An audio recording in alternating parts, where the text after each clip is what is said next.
சிவராத்திரிக்கு வெறும் 5 நிமிஷத்தில் சர்க்கரைவள்ளி கிழங்கு வச்சு இதை பிரசாதமாக செய்யுங்க. இதை செய்கிறதுக்கு அதிகமாக பொருட்களும் தேவையில்லை.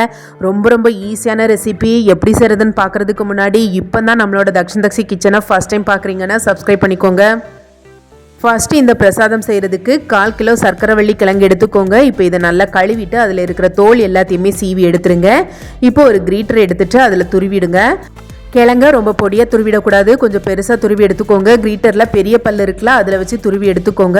இப்போ நான் எல்லாத்தையுமே துருவி எடுத்தாச்சு. பாருங்கள், இந்த மாதிரி இருக்கணும். உங்ககிட்ட கிரீட்டர் இல்லைன்னா கத்தியால் இந்த மாதிரி கொஞ்சம் நீல வாக்கில் ஒல்லியாக அரிஞ்சு எடுத்துக்கோங்க.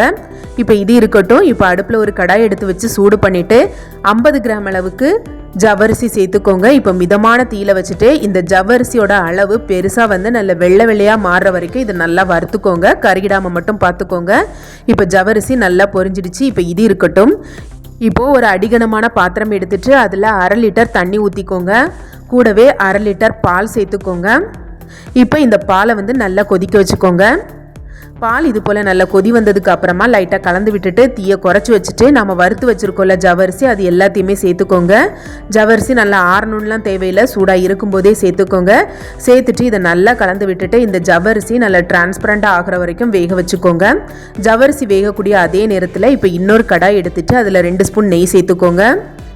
நெய் நல்லா சூடானதுக்கு அப்புறமா நம்ம துருவி வச்சுருக்கோம்ல கிழங்கு, அது எல்லாத்தையுமே சேர்த்துக்கோங்க. இப்போ மிதமான தீயில வச்சுட்டு இந்த சர்க்கரைவள்ளி கிழங்க அந்த நெய்யிலேயே வதக்கி எடுத்துக்கோங்க. கிழங்கோட நிறம் நல்லா மாறி வரணும். பாருங்கள், 1 நிமிஷம் தான் ஆகியிருக்கு. நல்ல கிழங்கோட நிறம் மாறிட்டு மஞ்சையாக வந்திருக்கு பாருங்கள். இந்த பக்கம் வர வரைக்கும் நம்ம வதக்கி எடுத்துக்கணும். இதை வதக்கிறதுக்கு அதிகமாக நேரம் எடுக்காது. கரெக்டாக 1லேருந்து 2 நிமிஷத்துக்குள்ளேயே அழகாக வறுபட்டுடும். இப்போ அடுப்பை ஆஃப் பண்ணிவிடுங்க. இப்போ நம்ம ஜவ்வரிசி வேக வச்சுருந்தோம்ல, ஜவ்வரிசி நல்லா வெந்திருக்கான்னு பாருங்கள். இந்த மாதிரி நல்ல டிரான்ஸ்பரண்டாக ஜவ்வரிசி இருக்கணும். இந்த பக்கம் வர வரைக்கும் ஜவ்வரிசியை நல்லா வேக வச்சுக்கோங்க.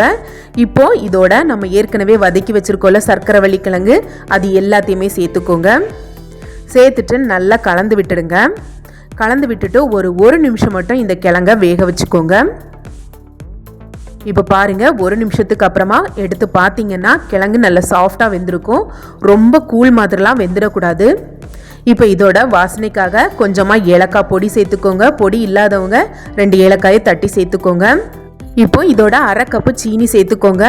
1/2 கப்பு சீனி அப்படிங்கிறது கொஞ்சம் மிதமான இனிப்பாக தான் இருக்கும். உங்களுக்கு நல்ல இனிப்பு பிடிக்கும்னா 1/2 கப்பு + 2 டேபிள் ஸ்பூன் சீனி சேர்த்துக்கோங்க. கூடவே 1/4 டீஸ்பூனை விட கொஞ்சம் கம்மியாக உப்பை சேர்த்துட்டு இதை நல்லா கலந்து விட்டுடுங்க. நான் இதை சீனி சேர்த்து தான் செய்கிறேன். சீனி சேர்த்துக்க விருப்பம் இல்லாதவங்க சர்க்கரையை நல்லா இடிச்சிட்டு லைட்டாக தண்ணி விட்டு கரைச்சி சேர்த்துக்கோங்க. இப்போ மறுபடியும் இதை 1 நிமிஷத்துக்கு கொதிக்க வச்சுக்கோங்க. இது நல்லா கொதி வந்ததுக்கு அப்புறமா கொஞ்சமாக நெய்யில் முந்திரி பருப்பையும் கிஸ்மிஸ் பழத்தையும் லைட்டாக செவக்க வறுத்துட்டு சேர்த்துக்கோங்க. இது கூட முந்திரி கிஸ்மிஸ் மட்டும்தான் சேர்த்துக்கணும் இல்லை, உங்களுக்கு பிடிச்ச உங்களுக்கு விருப்பமான உங்ககிட்ட இருக்கிற எந்த நட்ஸ் வேணாலும் சேர்த்துக்கலாம். சேர்த்துட்டு கலந்து விட்டுட்டு அடுப்பை ஆஃப் பண்ணிவிடுங்க. ரொம்ப ஈஸியான ரெசிபி தான், கண்டிப்பாக செஞ்சு பாருங்கள். இதில் முக்கியமான விஷயம் என்னென்னா, சர்க்கரைவள்ளி கிழங்கு ரொம்ப கூழ் மாதிரி வெந்துடக்கூடாது. பார்க்க சேமியா மாதிரியே அப்படி நீளமாக உதிரியாக தெரியணும். இதுதான் இதோட கரெக்டான பக்குவம். கண்டிப்பாக இந்த சிவராத்திரிக்கு இதை பிரசாதமாக செய்யுங்க. செஞ்சு பார்த்துட்டு எப்படி இருந்துச்சு அப்படிங்கிறத மறக்காமல் கமெண்ட்டில் ஷேர் பண்ணுங்கள்.